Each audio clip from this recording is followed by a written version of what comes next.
Okay, we are now live. Welcome everyone.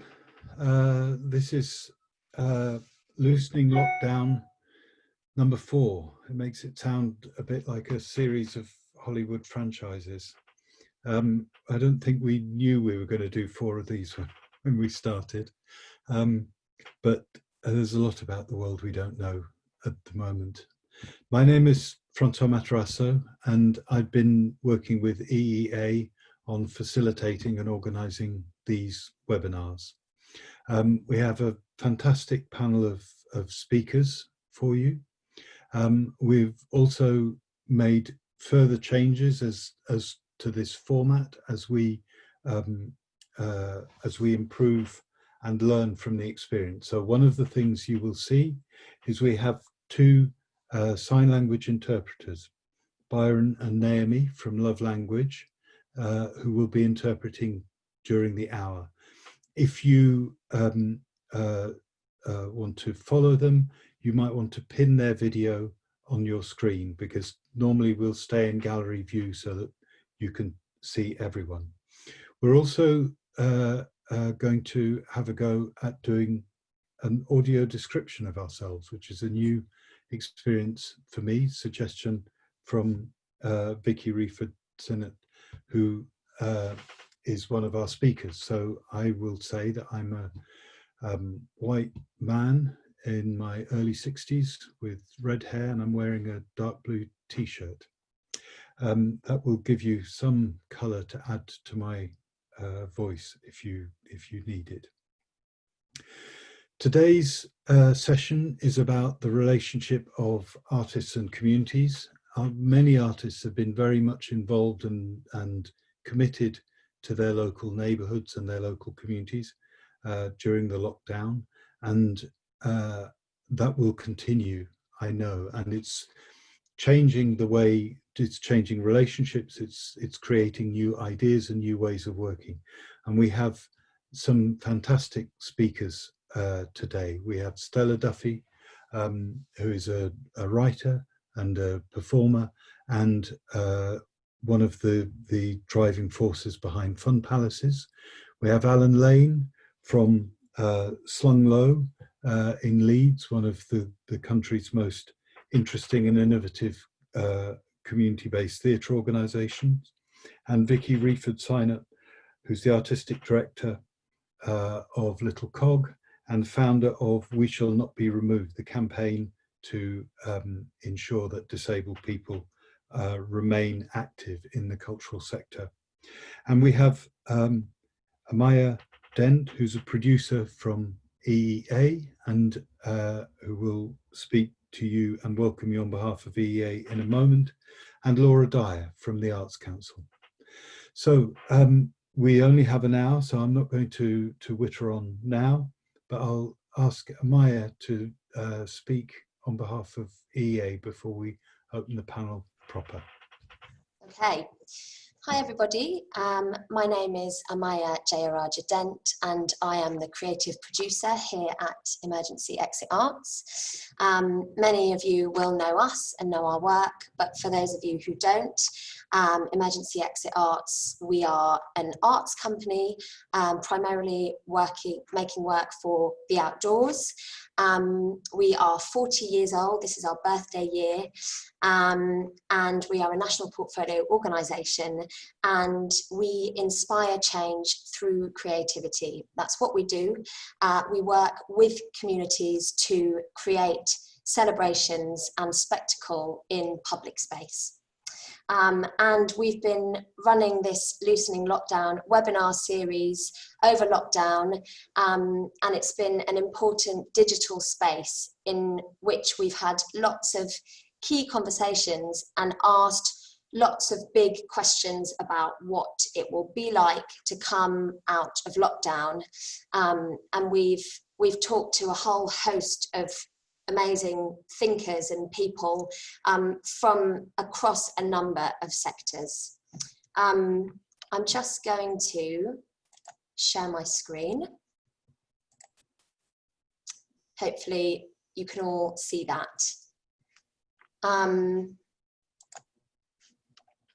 So here we go.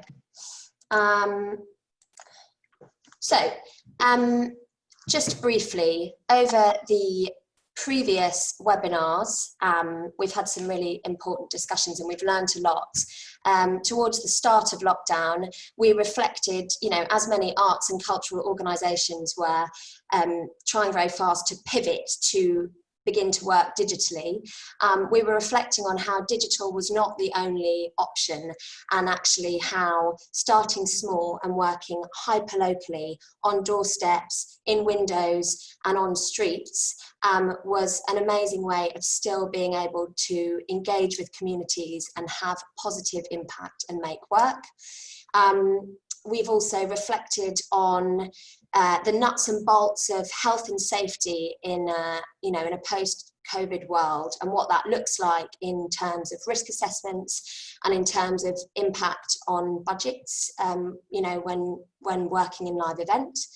And we've also reflected on the new opportunities that have come out of this very difficult time, and there have been some, reflecting on things like an increased feeling in connection between neighbours, and a new focus on hyperlocality, and the positive potential that comes out of those things. And it's important to say that we are working within a new context. Over the past few months, there has been an amazing swell of attention given to particular campaigns and causes. Now, these aren't new campaigns and these are not new injustices, but what has happened in the context of COVID is that the mainstream has really begun to pay attention where it's due to some incredible campaigns. Some of them are listed here. Black Lives Matter, of course. We Shall Not Be Removed, and we have Vici here today, which is brilliant. Of course, there's been the Save the Arts campaign, and as Francois said, there's been the kind of landmark decision by the government to invest that 1.57 billion in supporting the cultural sector. And there's also been the freelance task force movement, which has really kind of drawn focus on just how key freelancers are to the arts and cultural sectors, and is a space for really talking about how we can improve that and show the value that is due, and make things more sustainable for freelancers. And in a way, this is exciting because it feels like an unprecedented moment in terms of the impact that grassroots activist movements seem to be beginning to have on big decisions and on big decision makers. And that is something exciting and positive to come out of this very strange period of time. Just briefly, before I hand back over to our chairs, just a little bit of housekeeping. A video of this webinar will go live on the EEA website from tomorrow at 11 o'clock. Please sign up to our newsletter for more information on the kinds of things that EEA are doing and around any potential webinar dates. I want to take this opportunity to say that Emergency Exit Arts are on the lookout for new trustees to join our board. So all you exciting, experienced, renegade people listening in, we would love to hear from you, and please find the information on our website. And also please donate if you can to support this work and our work in general. And if you visit our website and our social channels, there is information on how to do that, and it would be much appreciated. So thank you, and I will hand back over to Francois. Okay, thank you, Amaya. Now, the only other bit of housekeeping to say is this session is going to be co-chaired by Julia, Usmaan and Laurice, who are all young producers with EEA, and we've prepared the work together. So I will be back at the end as we wrap up, but let me hand over to Laurice, who's going to start things off. Hello everyone, thank you Francois, thank you Amaya. I just want to say thanks to everyone for joining, and let's get this show on the road. So Stella, how are you today? I'm very well, thank you, Laurice. That's very good, that's very good. So I just wanted to ask you, what kind of work have you been doing with communities during lockdown? I shall tell you, but first of all, I'm going to describe myself, and Yes. I'm a 5'2" white woman who's very, very freckled because it's been quite sunny, and my usually red hair, I love how Francois described himself as a redhead. Mate, come on, we faded. My usually red hair has entirely gone white with lockdown. So yeah, that's what I look like. I'm wearing a pale blue top and earrings for maybe the first time in about 4 months. So yeah, and lipstick. People, I've really pushed the boat out. Okay, so Fun Palaces is an organisation that I co-founded and co-direct, and it's been so cool seeing so many of the people in the chat say hello, and about a quarter of you are Fun Palaces makers, maybe more, so yay you all. We formed Fun Palaces 7 years ago. We support communities to co-create their own cultural events, culture defined by the communities themselves, created in the way that they want to and on their own terms. Those things are all really important to us. We don't do flying any artists in, and sometimes Fun Palaces have nothing to do with arts at all. They always do around the edges a bit, but they're not necessarily an arts thing, and we're not necessarily an arts organisation. Our big push is community. We are UK-wide.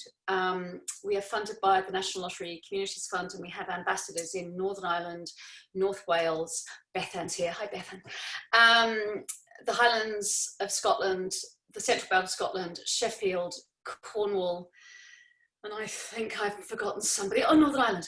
And we've got other ones coming in Gateshead, Rotherham and Devon next year. And the ambassadors, like my team, are, there's 11 of us in total. We're all 2 days a week. We're all part-time. And the whole point is that we keep trying to grow an organisation that is horizontal rather than vertically hierarchical. Because we don't want to be a big organisation. We just want to keep supporting communities. What we've done since lockdown was we were about to launch for the first time ever, taking all of our volunteer makers to Inverness, and we were going to take 30 people up there, and then they went, no, you can't go anywhere. And so we've been doing everything online as an organisation, but we have not been doing everything online with communities. So many of the communities that make Fun Palaces are among the poorest in the country. They don't have access to the internet. If they do have access to the internet, it's usually at their library, and the libraries have been closed. And personally, as somebody who's worked in the arts since I was 18, I got my equity card at 18, and that's nearly 40 years ago. I found it quite upsetting that so many people in the arts sector thought that the solution was to put everything online, when so few people, other than, you know, those of us who are fortunate enough, have genuine internet access. I think of my sister who shares, you know, a tablet with her daughter and her daughter's daughter. There's not tons of access for lots of people. And so we've done a lot of work trying to share things that can be done by people non-digitally and as activities they might want to do themselves. And we called it Tiny Revolutions of Connection. And we've had about 50 sent in to us, and people have been saying, I tried this in my community, do you want to give it a go? Where I could, I've made them into one-page PDFs so that they can then be shared. Thousands of them, literally thousands, have been printed by my little home printer and sent to communities where people said, you know, I'm sending care packages or food parcels out, can I deliver some?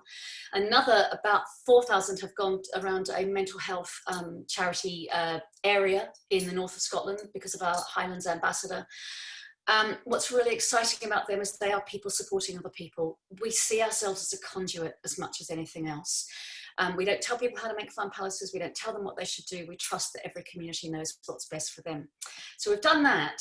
But the thing that we're going to be doing from now on, and we're going to start announcing it more formally next week, but you EEA get the preview, is that instead of ordinary Fun Palaces this October, we're calling it 1,000 Tiny Fun Palaces.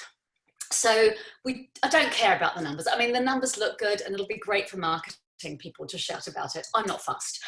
But if we get 1,000 tiny fun palaces, that's brilliant. And that means that people can lead a fun palace with 2 people or 3 people in their local street. It also means, and this has been a thing that we've pushed all along, that shielders can lead too. There's such a problem with people who are vulnerable and isolated and shielding being done to. And while some people might need that, for a vast swathe of people who are shielding, they're perfectly capable of doing, but no one's asking them.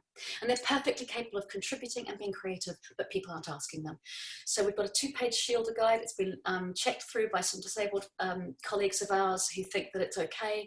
We've had another one checked through by a GP who thinks it's safe. All of that's going to go live next week, and we're really excited. Tiny revolutions and 1,000 tiny fun palaces. That's us. Oh, 5 minutes. When? Sorry.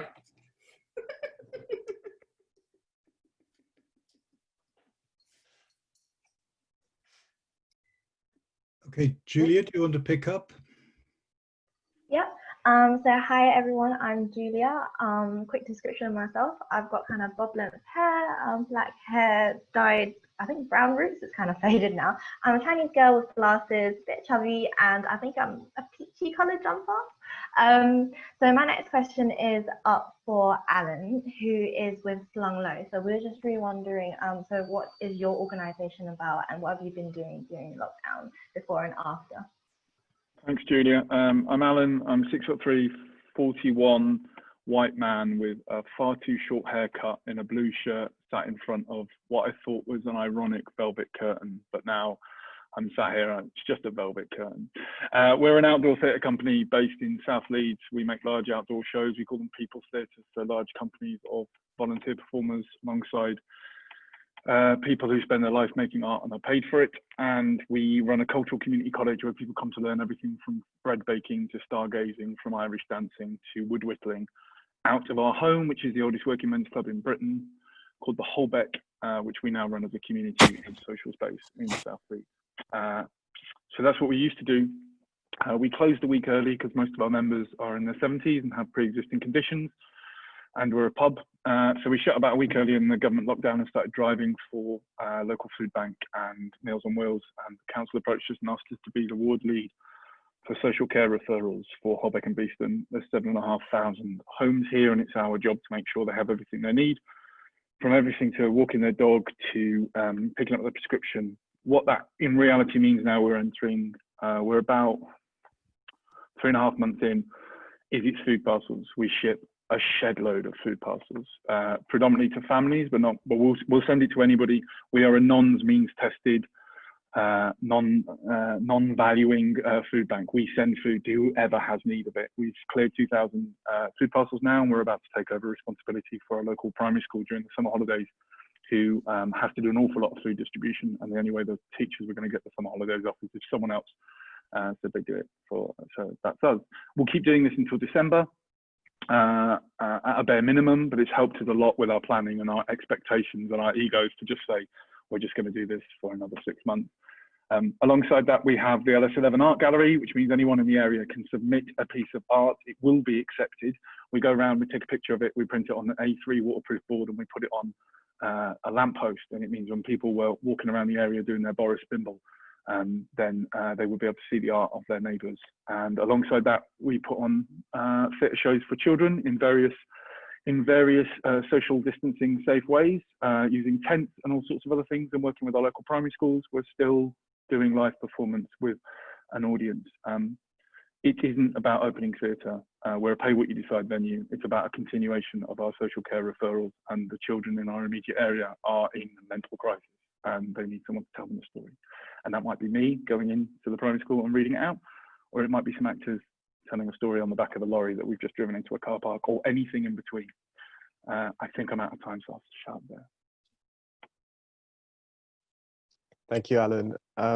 If I just describe myself, hello, my name is Usmaan, and I am an Asian male, 5'10", and I'm wearing a stripy shirt. So, Alan, thank you for telling us a bit about what you do. It's really interesting to see how you have to adapt. Leading off of that, how do you think the whole situation with COVID-19 has created room for innovation? So ideas that you wouldn't normally do if it wasn't for COVID-19, such as we're doing this online meeting.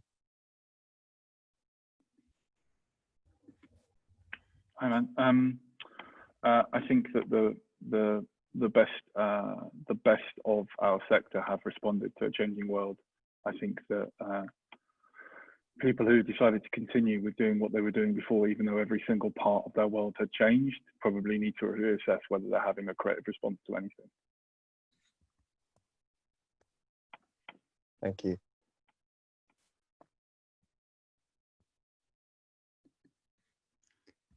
Sorry, man, that was pretty blunt. That's the mood I'm in this afternoon. No, nice. Honesty is what we're about.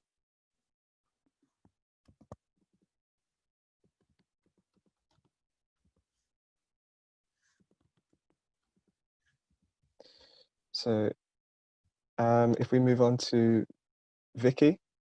Hello, Vici. How do you think we can support you, and how is inclusiveness for disabled people and for everyone, and how can we develop society's responsibility and empathy and understanding towards making arts accessible? Wow, that's a lovely question to be asked. Thank you. Yeah, so I'll just do a little introduction first. My name's Vici Wreford-Sinnott. I'm a white woman in her 50s with teal hair and a scarf to match, and I'm wearing a black top and black glasses. So I've been an active member of the disability arts sector for about 30 years, and I'm artistic director of Little Cog, which is a professional disabled-led company in the northeast of England, and we basically get amazing voices and stories of disabled people out there. It feels like we're based on the internet, but our real home is in the northeast of England. I've worked internationally, the company tours nationally, but we work locally in our local communities of disabled people. We're partnered with Stockton International Riverside Festival for next year's festival for some outdoor work, with a company of learning disabled performers. I also work with Disconsortia, which is an amazing group of 18 disabled artists in the Northeast. And as somebody mentioned, I'm one of the founding members of We Shall Not Be Removed, which is a UK-wide alliance of disabled artists and organisations doing essential, critical work around steering disabled people through the pandemic so that we kind of have a sustainable future somehow. And also keeping us visible and amplifying our voices, because on the whole, the disability community feels abandoned and left behind. So although I'm going to talk about the work, there's a bit of context that I feel it's important to give as well. There's a lot of kind of baggage attached to the word disability, and we're taking opportunities at the moment to unpack a little bit of that. It's a pretty low status tag to have, both in society and in art and culture, generally, and also as an industry. Those of us who've adopted the term disabled artists or activists are doing so as a political act. We are quite clear that the problem isn't with us, but is about a disabling world and its disabling environment and attitudes that sometimes unintentionally, often intentionally exclude and discriminate. It's based on centuries of misinformation and misrepresentation about disability, and also about the value and worth of disabled people. All of that is a 3-day conference to unpack, so I'm not going to attempt that. That's another job for another day, so you'll have to bear with me while I summarise. But we are a bigger clan than you'd think, the disability clan. There's 20 to 24% of the population in many areas of the country consist of disabled people, and it's usually higher where there is poverty, mass unemployment and underinvestment. Many people will be aware that disability is an umbrella term that covers sensory, mobility, neurodivergent, physical and mental health conditions. and is as broad as bipolar to diabetes, from cerebral palsy to autism and all kinds of conditions. But we are not defined by our conditions, and it's really important that we get opportunities to communicate that. Our real names are mum, dad, grandma, granddad, uncle, aunt, brother, sister, daughter, son, human being. We really are at a bizarre time in our history, and we're a bizarre little set of islands. In the 1950s, like our national broadcaster began to represent us as a nation on screen. And whose voices did we hear and whose faces did we see? Posh white men in suits were put forward as kind of representative of us, and also telling us that this is who we were as a nation. And that model has been really hard to break ever since. So we haven't fared well, disabled people and lots of other kind of community groups, in terms of representation and status. And usually disabled people, it feels, are on the bottom of everybody's list in the diversity stakes. As a country, our bizarreness, and by that what I really mean is outrageousness, continues when I reflect a scale where a disabled member of the House of Lords, there through her achievements, Lady Tanni Grey-Thompson, a wheelchair user, has on occasions been forced to crawl from the train because the supports weren't there. To another aspect on that scale is where in the pandemic, we don't bother to count the deaths of learning disabled people, because I don't know why. Society can tell me why. So our work as artists has all of that history and social status to battle with before we even get out of bed in the morning, before we write a word, lift a brush, or take out a camera. It's important that we ask people to think about our status and our position in society. We need you to see us, respect us, and celebrate us, to invest in us, now more than ever. The highest death rates are amongst disabled people, and disabled women particularly. So for us, survival is literally life and death at the moment. Many disabled people, which is a term that has now got new terms like vulnerable and people with pre-existing conditions, because the government wanted to get rid of the term disabled. Literally, many people are going to be in social isolation for a very long time. I just want to round off by saying that we're a 5-decade-old civil rights movement, and we fought for change. All of the change that we've seen around disability in the arts is because of that change and the goodwill of allies who have spotted our fight and who see the injustices. We really need a change in thinking, how we do things, and we can't go back to what was there before, because, as I've just described, it ain't good. We need to look now at the systems that we have, continue to pick apart attitudinal prejudice, which seems weighted against disabled people in the arts. Our stories are totally misunderstood. So Little Cog and Disconsortia are supporting disabled artists with commissions to make sure that we're visible, and We Shall Not Be Removed is a watershed moment in history for disabled people in the arts. It's the biggest ever gathering of disabled artists and organisations. We've done an open letter to all of the culture ministers across the UK. England is the only minister who hasn't replied. We've gathered people, we've been given people space to talk and be visible, and we had an amazing day of social media action where there were 17,000 tweets raising profiles of disabled artists' work. And for people who supported us with that, thank you. Keep us visible, support us, and invest in us. So thank you for your speech today, Vicky. Loads of heartfelt words, and very important to highlight this. Definitely, it's not that the people that are disabled are unable to, it's because unfortunately our system cannot support them at front. So yes, it is a systematic problem, and I hope that your organisation and everyone on this panel and the participants will take your words to heart. Now we'll also be moving on. on to our next speaker on our panel, which is Dyer. So please introduce yourself and then introduce your organisation and your roles. Thanks ever so much, Julia. Hi, I'm Dyer. I am also a woman in, I'm saying early 50s. I have just had my 54th birthday, but I'm determined that's still early 50s. With long blonde hair, black glasses, black top.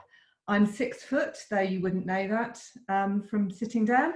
And actually the Essex County Standard, when I was in a production in Essex University, described me, the critic described me as Amazonian, which I've decided to take as a compliment. So hopefully I've painted a picture for you.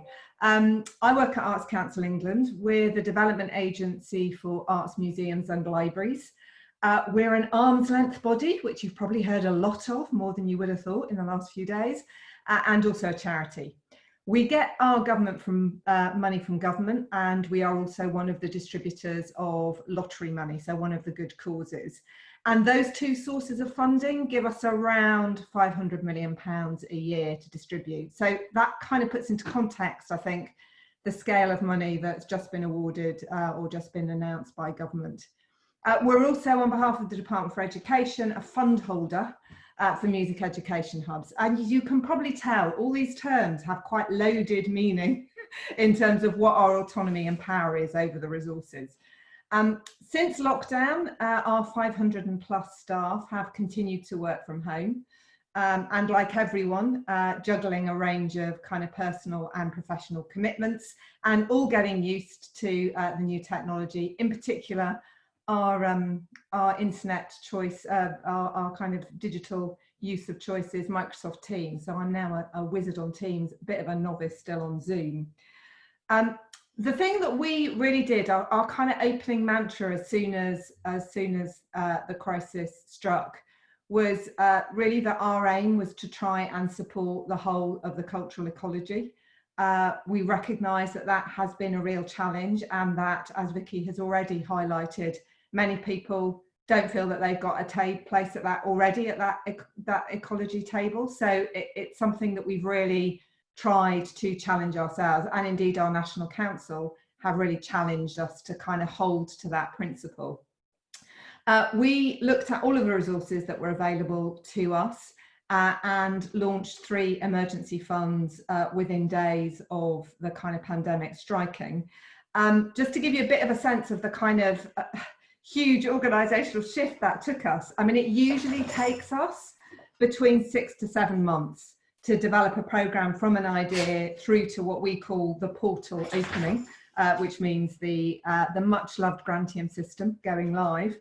Actually, we did that within a similar number of days this time. So that is the kind of shift that we tried to make. And it has, I have to say, been hugely dependent on our dedicated and spirited staff in all parts. And hopefully some of you will have experienced that from our people who respond to the Twitter feed, through to our customer team, through to our relationship managers and all those working in the investment centre. We've also been constantly liaising with others, local government, cultural bodies, other sector representatives, and of course government, and also hopefully trying to get out and speak to as many people and hear as many views at events like this. In one of his blogs, Darren, our chief executive, said that our strategy's fundamental commitment to creativity, culture, and the collective power of communities will be more important than ever. And that remains true. It remains our lodestar through which we will try to navigate these turbulent waters. Now, I've been asked a few times by people, are we still going to deliver Let's Create? To which my response is, of course. Now more than ever, it's critical that we have guiding principles by which to steer. And we've seen really extraordinary work in these times, cultural practitioners and organisations responding with huge inventiveness and compassion, showing ingenuity, not just in terms of cultural content, but being truly creative as part of civic society, you know, providing that practical support and solace. And I think that's what we really need to hold on to. you know, we've seen that extraordinary explosion of kind of community engagement, and far from being closed, most and many of our organisations, as Alan and Stella and Vici have highlighted, have become part of the army of essential workers. Thanks. Brilliant, thank you so much, Laura. I just wanted to ask all of the panelists, so Alan, Vici or Stella, what are some ways you would feel kind of better supported by Arts Council England?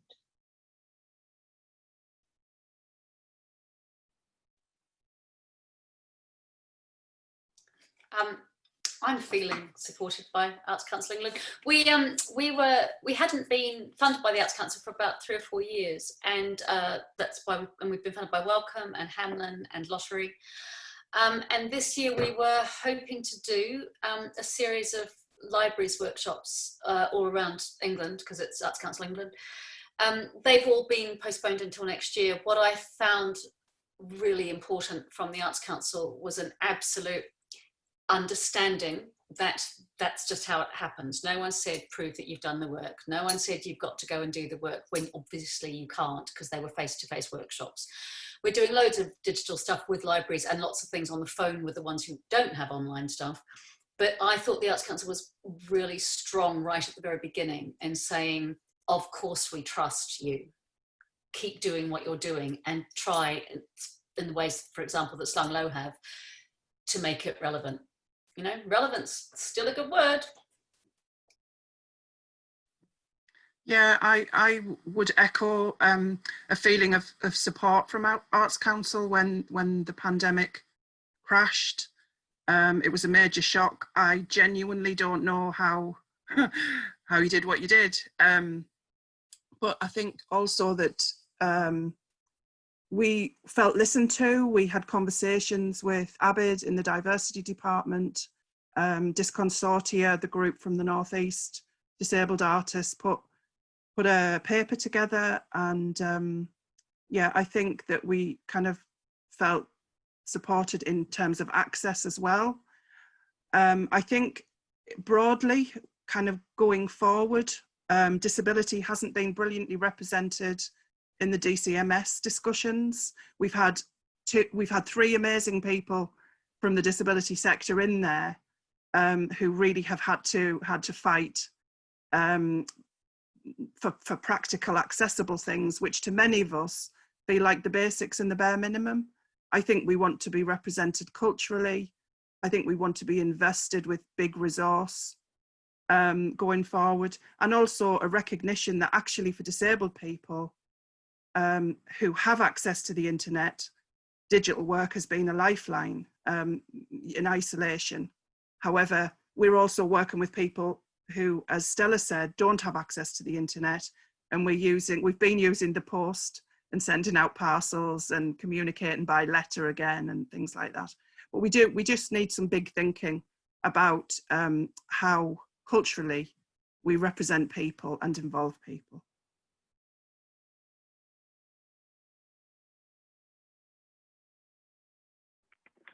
I wonder whether it's a time for us to start supporting the Arts Council, not the other way around. I think that in the things that have been, I hate being positive about authorities. It goes against me, but it goes against my very nature. But in the discussions that the government have been having, and the various Zoom calls and WhatsApps and everything else that's opened it up, I think I've discovered that in the Arts Council and the leadership, I have political allies in a way that I did not think, if only because I have found my political enemies and they are not stood with them. And I think that if we are interested in ensuring that the arts are for everyone in this country in a meaningful sense, then this money is vital, but it comes with there's a huge political agenda that the Arts Council can do nothing about. And the funding settlement for the Arts Council that's coming up is going to be vital if we are the beginning of the change of this year was so exciting. It was so much potential. And if we have to keep closing the gap between ourselves, those who wish to change the world, and those that wish to keep it the same. And the people who are running our country at the minute wish to keep it the same. We've got to close the gap.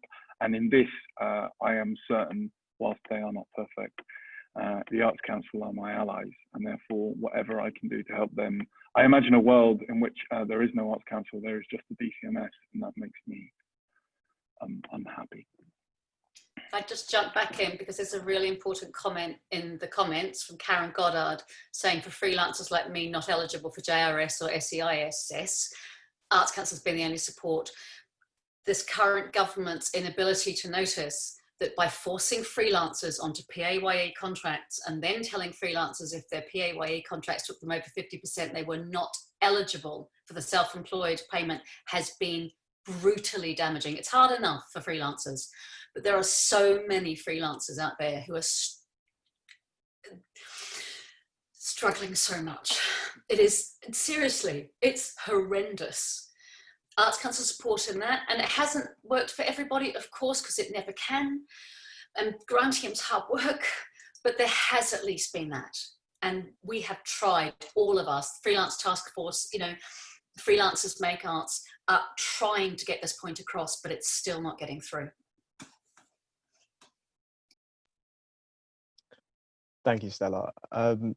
In relation to the Arts Council and how they help so many people, how do you think they could help increase their diversity in who they help, talking about race and disability, and maybe specifically how could fun palaces help diversity?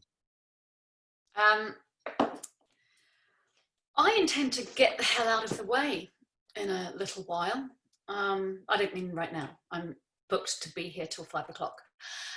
I think founder syndrome is a real problem in the arts. And I absolutely don't intend to be running fun palaces in my 60s. And I am a working class queer woman, but you know, that's 2 of the many boxes. There are better boxes that could be ticked. I live with chronic pain. We could, all of us, step sideways and support.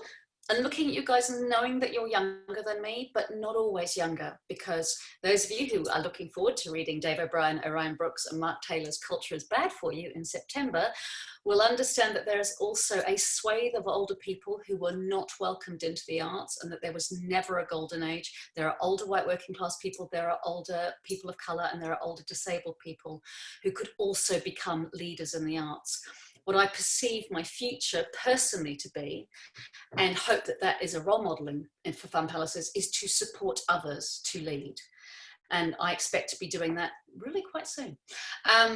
So that, but also we support communities where they are. 11% of fun palaces last year were led by, the lead makers were people who identified as disabled. We are seeing more and more people step up to lead who aren't normally leading in mainstream arts. As soon as mainstream arts understand about how fantastic those people are all across the country in their communities, then mainstream arts will get the diversity they kept telling us they were going to be doing.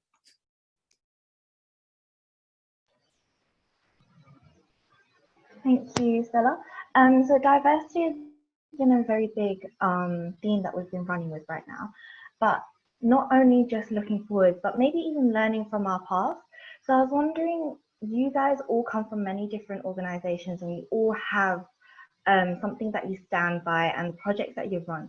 So if you're looking back in your past, something about your organization or a project that you have done, something that boil it down to its essential core that you really want to push into our future and make it sustainable to ensure that we are able to strive for the things that we want to create a more inclusive and diverse creative arts and community. What would that be?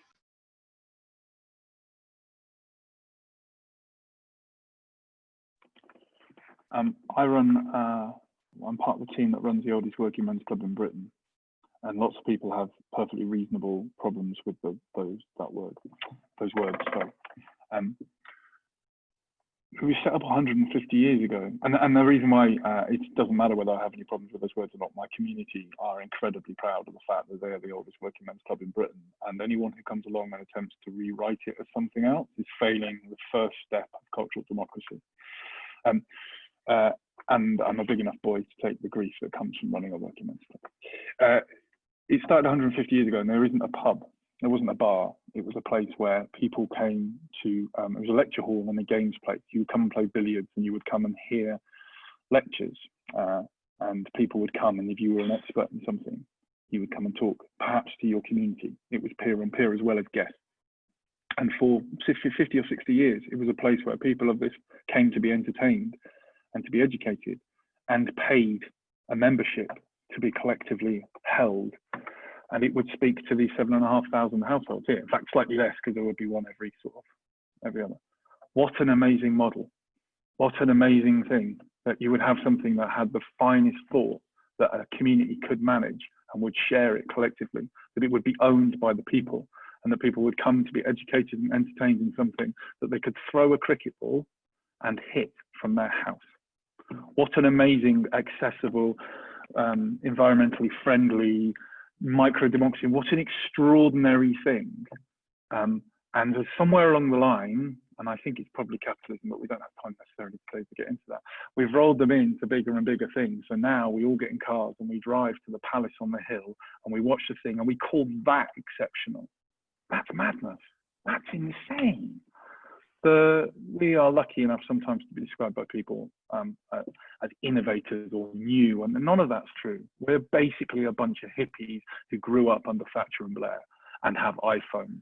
And the best thing that I do, or the best things that I do, are at the very least as old as John McGrath and Joan Littlewood, and most of them are as old as this building, which was built in 1877, when there are nations that didn't even exist. And so I think there is a great deal that we can look back and think, what are the solutions to the future problems? And actually, we've had them all along.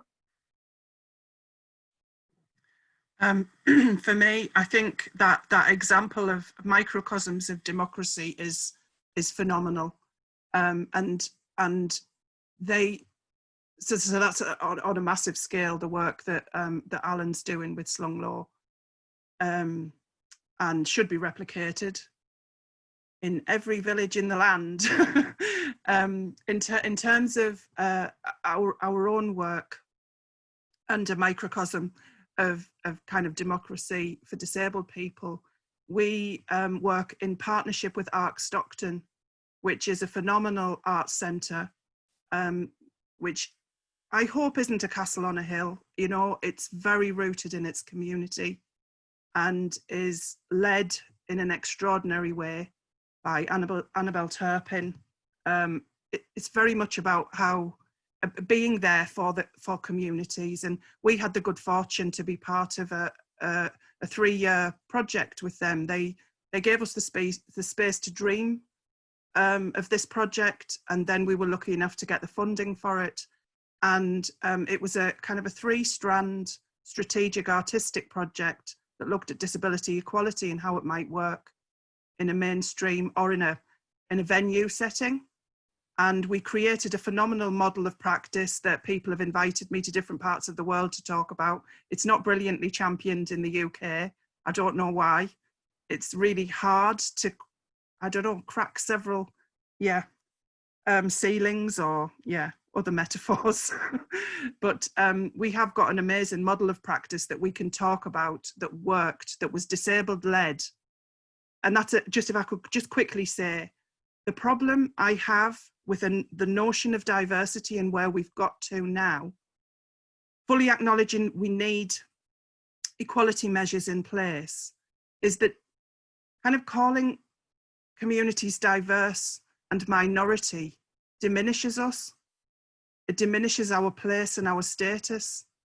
And while I don't have all of the solutions, what I do know is that the people in those communities, whether it's disability, whether it's Black Lives Matter, whether it's Southeast Asian arts, are phenomenal artists with a lot to contribute, as much and if not more than people that I see on our biggest stages across the country. So I think that our interesting model that was called Cultural Shift, it would be interesting to look at that model across the UK. Can I just jump in to add to Vicky? The white middle class able man is actually a minority. He just doesn't normally know it. So when we help the white middle class able man to understand he's the minority, then he too can step sideways and help others. We'll get there, but you know, we need to, sometimes we need to help them, sometimes they need to help themselves. But you know, they're the minority. When we're all together, that's them. So if I just come in swiftly, I think I'd echo a lot of what's already been said, and particularly what Alan said about often there's nothing new. It's just about reimagining and representing it in a kind of current context. For me, the things that I'm probably most both proud and still excited about is one, our Creative People and Places programme at the Arts Council, which I think has still got, has delivered huge amounts, but has got even more potential. And then the other thing is actually probably rural touring. When I was an arts officer, very inexperienced and young, I was part of the team that set up the first touring scheme in Norfolk, and how that has continued to blossom and grow. And now I just enjoy it as an audience member. But it's absolutely about that experience of having those extraordinary and breathtaking moments just down your road. Thank you to all the panelists for answering those questions. I just wanted to ask Laura, do you want to talk a bit more about Let's Create and how that's going to be implemented in the future? Yeah, so we are now in Let's Create land because it launched in April, so that is now our strategy. We had to put a pause moment on publishing our delivery plan because obviously the world has changed, and we, you know, as Alan said, to kind of plough on pretending that everything was the same would have been madness. I think we've got a whole set of challenges emerging, and certainly the kind of current context are difficult. I think we see the new funds as that government have allocated as obviously hugely positive. It's a very generous package, but it is becoming clear that the design of it and the criteria are largely going to be set by government. So at the Arts Council, and indeed as all of us working in the sector, I think we have to both apply our influence and use that resource as best we can. But I think there is still going to be a lot of work to do to really develop a culture that's truly inclusive, truly relevant and alive. And therefore, I do think that question at the heart of today's session about not what can culture do for our communities, but how can our communities really shape and co-curate what culture we have, what we value, and what we see as worthy of support is going to be a key challenge for us as we put that strategy into action.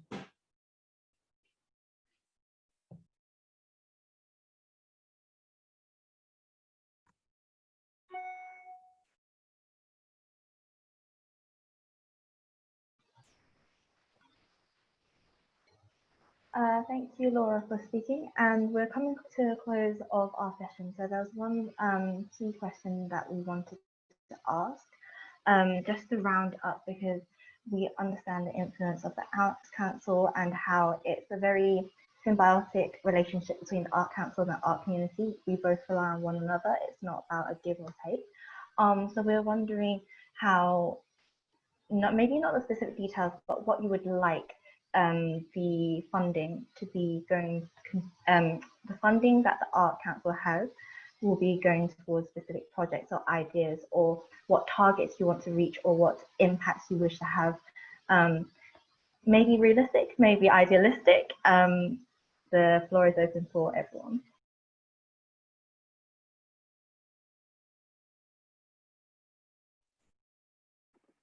I think Laura said earlier, there's £500 million the Arts Council has. And it is our belief here that everyone in this country deserves the best possible cultural life that they can possibly have. And they live in the fifth richest nation in the world. And it is not the case, and we all understand this, that the people who live in this country have an equal cultural life. And that's lots of reasons. But mostly we've built an art sector in which far too many have to charge far too much for far too few to come and watch stuff. And if you were doing that from nothing, if you were doing that with free market economy, or whatever, that's the free market. We're not doing it with £500 million. And so it has always been my wish that the people in charge, and I really don't mind it, it's not me, I really don't mind it. Darren Henley should spend £500 million providing the best cultural life for the people of this country possibly can. He should not spend another single second or another single penny reinforcing the structures that keep black people out of theatres, that keep poor people out of theatres, that keep disabled people out of theatres, that keep people who are not interested in the hierarchy that this nation is built on, that we all agree is unfair and is cruel. We should not spend another single minute or another single penny doing it. Now, I understand that if he does that, he'll be fired. But once in a while, I like to remind him that's what I think he should be doing. And he never really argues with me. He just looks at me and thinks, well, that's not how the world works. But there are enough of us. I can see all these faces now and all these people at home. And there's more of us than that. And we need to keep telling them. We need to keep asking them. And we need to keep saying that we're going to do it with them. And there will be costs to bear and there will be prices to pay. But that's how you know it's worth doing something, when it's going to hurt a little bit. And it's possible for everyone in this country to have the most extraordinary lives, not just culturally. And we don't do that, because some days it's too hard to do the work. But that's how I'd like to spend the money. I can't, yes, Alan's right. And universal living wage, and anybody who's going to get any of that bailout money has to prove that they are creating an inclusive, let's stop saying diverse, an inclusive and equal workforce, and inclusive and equal work. And if and when they don't, within 18 months, they have to give the money back. It is too much to keep giving money out as if we believe that art is naturally a good. Art isn't a good unless it does good. Art isn't a good unless it's for all the people. And so unless we do that, and I'd be really happy at seeing some of those crown jewels that the minister called them, give the money back if they can't actually come up with the goods. And the goods in 2020, after this watershed, have got to be equal. And I just wanted to add in that, you know, such a brilliant way of doing that is bringing on young people and young diverse people into all of the spaces and all of the organisations that we're running from the first possible opportunity, like Julia, like Laurice and like Usmaan, so that, you know, the conversation is already a different one from the get-go. Just that. Yeah, I would, all of those things that the last three speakers said, and also I think that I want to say something about the content of the work that the Crown Jewels and other big, well-resourced organisations are making, that kind of continue and perpetuate actually the status quo, that don't challenge how people are represented, or show people in leading roles, kind of on and off stage, on and off screen, behind the scenes. The decision makers have to change. We're nearly up to our time, so I would just like to thank everyone who's joined us and contributed fantastic things in the chat. We will save the chat and make sure that it's part of it's accessible along with the recording that's been made.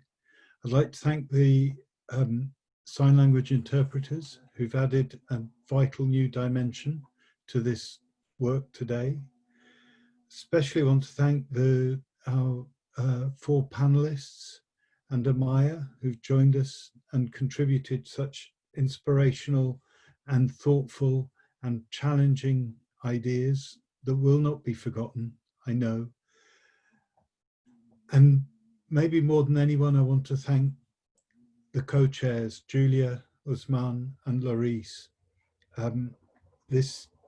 Doing this is part of what Stella talked about, of people like me not being here in future.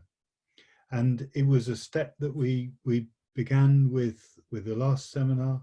And I think more than anything, doing this, 2 things. One is it's a reminder that there are some good things about Zoom, because it would have been harder to do this if we were doing it live. And it's enabling us to level the playing field in some respects.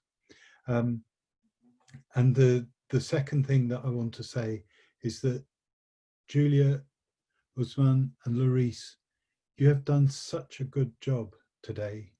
You have done a better job than I could possibly have done, and you will continue to do that.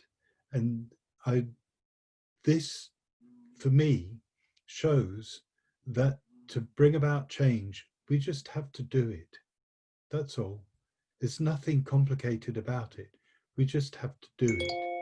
And so for me, I just feel so inspired by seeing you and knowing what your potential is in the years to come. And with you, when you get to the places where you are running things, things really will be different. So thank you everyone for being here. Thank you, Laura. Thank you, Alan. Thank you, Stella. Thank you, Amaya. Thank you, Vici. And thank you, Naomi and Byron, the sign language interpreters, and Laurice, Usmaan and Julia. I hope we'll see you soon. Bye for now.